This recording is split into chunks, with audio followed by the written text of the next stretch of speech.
नमस्कार, मैं doctor Pallavi Agarwal, IVF expert and laparoscopic surgeon Bhopal से। आज मैं बात करने वाली हूँ एक कंजेनाइटल यूट्राइन एब्नॉर्मलिटी यानी कि यूट्रस में विकृति जिसको बोलते हैं सेप्टम। ये अपने आप में सबसे कॉमन एब्नॉर्मलिटी है यूट्रस की।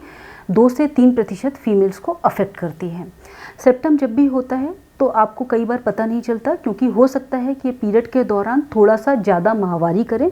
पता कैसे चलता है कि जब आपको बार बार एबॉर्शन हो रहे हैं। यूजुअली जब भी सेप्टम होता है तो एबॉर्शन तीसरे चौथे महीने में होते हैं, या फिर आपको 7वें से 8वें महीने के बीच में डिलीवरी हो सकती है। और अगर फुल टर्म तक प्रेगनेंसी पहुंच गई तो हो सकता है कि बच्चे में मेल प्रेजेंटेशन यानी कि सर ना नीचे होकर बच्चे के हाथ पैर में से कुछ नीचे हो।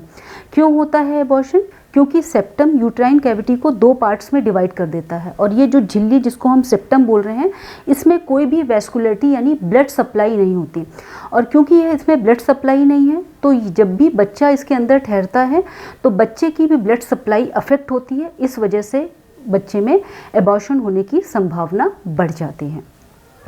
यूजुअली आपको पता कब चलता है? जब आप इनफर्टिलिटी स्पेशलिस्ट के पास जाते हैं, आपका एचएसजी या सोनोग्राफी होती है, तब आपको पता चलता है कि सेप्टम है।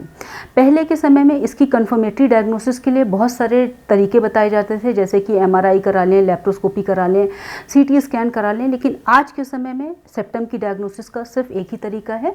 2D सोनोग्राफी में अगर आपको सस्पिशन लग रहा है या एचएसजी में आपको शक लगा है तो 3D सोनोग्राफी करके देखनी है। 3D सोनोग्राफी में सेप्टम की मोटाई कितनी है, सेप्टम की थिकनेस कितनी है और सेप्टम कहाँ तक आया है। सेप्टम की अलग अलग डायमेंशंस होती हैं। कई बार सेप्टम पूरा यूट्राइन कैविटी को डिवाइड करता है और कई बार सेप्टम यूट्राइन कैविटी के हाफ या 1/3 कैविटी तक ही लिमिटेड रहता है।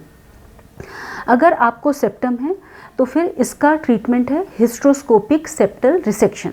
हिस्ट्रोस्कोपिक एक बहुत छोटा सा प्रोसीजर है जिसमें पेन जैसा औजार आपके यूट्रस के अंदर जाएगा और उसके अंदर एक रिफिल जैसी पतली सिजर होगी जो कि सेप्टम को काट के ठीक करेगी। जब भी हम हिस्ट्रोस्कोपी करते हैं तो क्योंकि इनफर्टिलिटी या रिकरेंट एबॉर्शन का है तो यूजुअली हम लैप्रोस्कोपी कंबाइन कर लेते हैं, जो कि 1 या 2 पोर्ट के माध्यम से 5 मिलीमीटर के पोर्ट से होती है।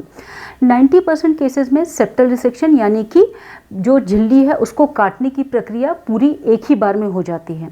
लेकिन 10% केसेस ऐसे होते हैं कि जिसमें सेप्टम की मोटाई बहुत ज़्यादा है, सेप्टम में ब्लड सप्लाई अच्छी है, या सेप्टम पूरा बच्चेदानी के नीचे तक आया है जिसको एक सिटिंग में करना मुश्किल है, तो कई बार दूसरी बार भी हिस्ट्रोस्कोपिक रिसेक्शन की ज़रूरत पड़ती है, जो कि 1 महीने के अंतराल से किया जाता है।